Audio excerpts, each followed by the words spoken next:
Dobrý večer, dámy a pánové. Dneska vám budu vyprávět příběh, který se skutečně stal u nás v Českých Budějovicích. Můžete mi opravdu věřit, že minule se za mnou chodilo několik lidí a říkali, hele, fakt se to stalo, jo, fakt se to stalo. Věřte tomu, čili říkám to teď rovnou od začátku, skutečně se to stalo. Možná jste to slyšeli jako vtip, ale je to pravda. Vyprávěl mi to můj kamarád, on dost kouří, jo, ale kouří mariánku, jo. A stal se mu takovej příběh. Jel si svým favoritem a dostal chuť na toho jointa.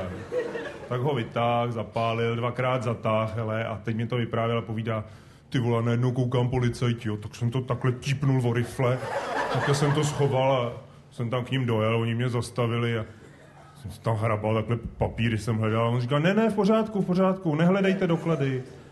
My bychom od vás něco potřebovali, víte, ono za 2 hodiny je v televizi fotbal a nám už skončila služba, a nám tady zdechlo auto a naši servizáci přijedou až za 1,5 hodiny. A my bychom to s kolegou rádi viděli, tak vás chceme jenom poprosit, jestli byste nás také neodtáhl kus na služebnu. Ten kus to je asi 15 kilometrů. A on povedal, jasně, si to tam zahákněte v klidu, to je v pohodě.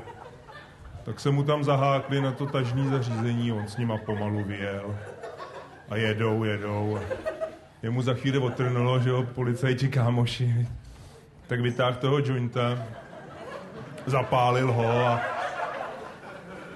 a teď nám to vyprávěl asi takhle. Tak kouřím, hele, dojedu ho a už se mi tak jako fajn pěkně jede. Když se podívám do zrcátka, ty vole, jdou po mně. Podřadil plnej plyn a teď rval toho favorita, co to jde. Ono to tam je takhle trochu z kopce. Povídal, já jel 120, ty oni za mnou jak přibitý. Ne, ale se jich zbavit. A dole, takhle, když ta zatáčka, takhle dlouhý, takhle pomalá zatáčka a dole je téčko křižovatka, dá se jít doprava doleva. A ona povídá, hele, dorval jsem to k té křižovatce a teď jak to znám z těch filmů, jo.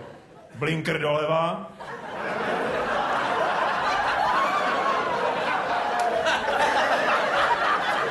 Lehce jsem přibrzdil a prás ho doprava. Na to oni nemohli vůbec reagovat, jo. V té oktávce, takže to vzali rovně. Ale reagovalo na to lano, jo. Takže s ním škubli, přetrhli to a ten spadnul takhle doprava do příkopu. Tak nalevo leželi policajti, napravo byl on. Ty policajti k němu přiběhli a on jim povídá, já jsem to neřídil. Já toho kluka tamhle stopnul nahoře, já jsem jenom stopář. Ten někam utek, ten řidič. A ten jeden policajt tomu druhému, a to je fakt, hele. Ten, co nás nabíral, ten neměl tak krvavý triko. No ale prozradilo ho to, že byl připoutaný na místě řidiče. Nečekejte nic světoborného, no. Dostal obrovskou pokutu a sebrali mu papíry, no. Ale jedno poučení bych v tom našel. Nikdy nepodceňuj policii České republiky, byť by si ji měl na háku.